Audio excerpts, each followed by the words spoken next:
Hello, I'm Jessica Ching, and I'm going to talk to you tonight about innovating in healthcare, the Women's Health Edition. So I'm curious to know how many of you in this room know the name Margaret Crane? Okay, not a lot. Second question, how many of you know, even as a passing acquaintance, a human baby? Okay, good, lots of you. Well, I'm willing to bet that the existence of 80% of those babies that you all know was first detected using a home pregnancy test. Margaret Crane was the woman who made that home pregnancy test happen. And what I love most about her invention is that no one today really thinks twice about it. It's totally ubiquitous, and it just makes sense. You test yourself until you get a positive, and then you see a healthcare provider who can confirm the test and help you from there. It's a simple, elegant, efficient solution for everyone. In fact, when my partner and I started to research non-compliance in cervical cancer screening as design students, we were inspired to create a system where women could screen for cervical cancer at home, just like the home pregnancy test. This type of system tends to be what we imagine as good innovation in healthcare to be like.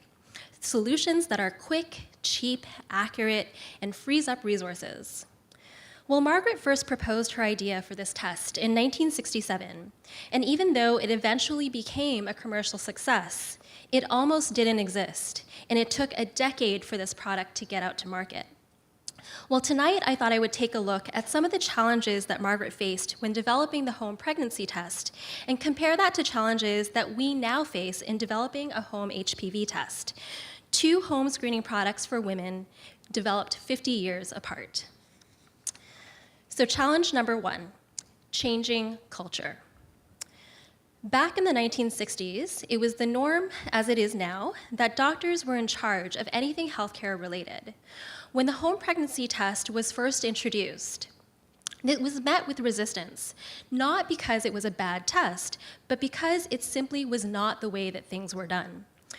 In some ways, this is actually still the case today. We still have a culture of sticking to what you know, including the fact that healthcare is largely clinic-based. Even though 15.5% of Canadians don't have a family doctor, and 30 to 35% of women don't screen for cervical cancer regularly, there isn't really much of an alternative other than just going to a clinic. To really embrace the many opportunities for innovation in early diagnostics and preventative care, things that are cheap, fast, accurate, and free up resources, we need to adopt a mindset that healthcare can happen at home, and at the very least for those who wouldn't otherwise be able to access it at all. Challenge number two, trusting patients with information. A common concern about the home pregnancy test was that women would not be capable of following instructions to complete the test, or of handling a positive result on their own without a doctor present. The idea was to ensure a safety net for women who may become hysterical upon learning that they're pregnant, and to stop them from making rash decisions like getting an abortion or jumping off a bridge. Nowadays, we talk less about hysteria and jumping off bridges, thankfully, but we still don't fully trust patients with information about their health and to make informed decisions. In the process of our development, there were certainly those who felt that women should not be able to receive their HPV test results if it was positive, unless they could talk to a doctor, preferably in person. And like the pregnancy test 50 years ago, the driving force behind this idea is that it would cause unnecessary anxiety and stress. Well, a wave of pregnant suicides did not happen in 1977 when the test came out, and today test results is information that patients have a right to, and it's information that they want to know.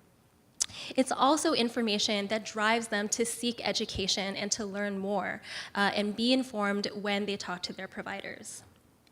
Challenge number three, collaborating with outsiders. In the 1960s, Margaret struggled to win over people within the system. When she brought the idea of a home pregnancy test to her managers, they balked. They were terrified of upsetting the apple cart, and doctors were not on board. Even though she had firsthand experience with distressed friends that she knew could benefit from this test, her suggestions were dismissed as not advisable or unfeasible. And when a company executive finally decided to give the idea a try, Margaret herself, as an outsider, a woman and a designer, had to force her way into meetings that she was not invited to. As a designer in healthcare myself, I'm aware of the fact that I am also an outsider. People are often surprised and confused about how I got into this in the first place, and sometimes are a little bit skeptical. But being an outsider was part of the reason of why Margaret came up with this idea in the first place, and more importantly, she cared enough to keep plugging away until it happened.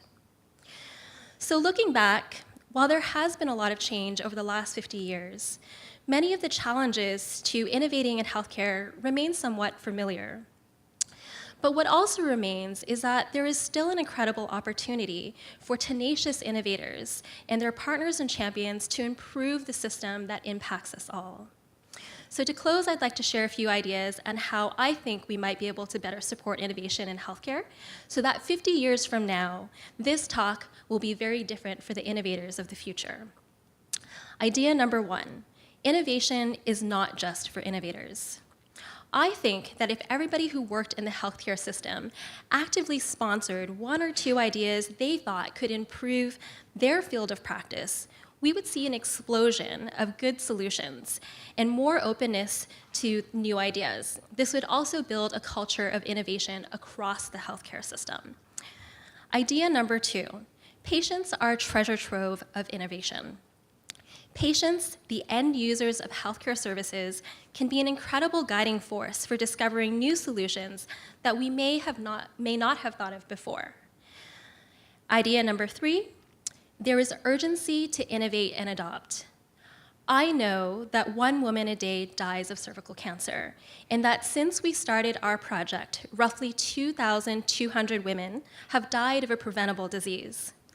Keeping metrics like this in mind help remind us that there is a human cost to time, and it's up to us to push forward, innovate, and adopt with the urgency that it deserves.